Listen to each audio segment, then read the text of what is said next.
বিধ্বস্ত ভবনটির যে জায়গাটিতে বিমানটি আসছে পরে সেটি ছিল একটি দোতলা ভবন। নিচতলার মাটি ঘেঁষেই আছড়ে পড়েছিল বিমানটি। শিক্ষকরা জানান, দোতলা এই ভবনে 10 থেকে 12টি শ্রেণীকক্ষ ছিল। ওই শ্রেণীকক্ষে তৃতীয় থেকে অষ্টম শ্রেণী পর্যন্ত শিক্ষার্থীদের ক্লাস অনুষ্ঠিত হতো। প্রতি ক্লাসে গড়ে 30 জন করে শিক্ষার্থী ক্লাস করত বলে জানান শিক্ষকরা। সোমবার দুপুরে যখন বিমানটি স্কুল ভবনে আছড়ে পড়ে তখন ছিল টিফিনের বিরতি। কারো কারো ছুটিও হয়েছিল তখন। কেউ কেউ তখন বের হয়ে বাসায় রওনাও হয়েছিলেন।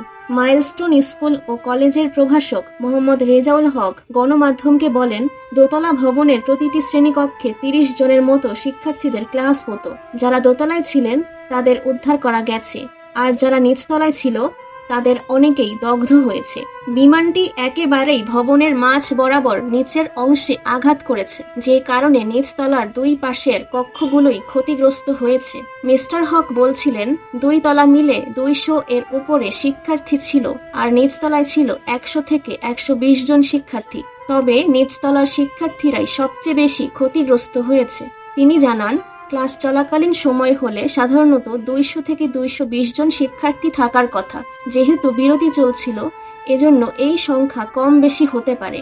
যদিও স্কুলটির পক্ষ থেকে এখনো পর্যন্ত আহত বা নিহতদের সঠিক সংখ্যা এখনো প্রকাশ করা হয়নি।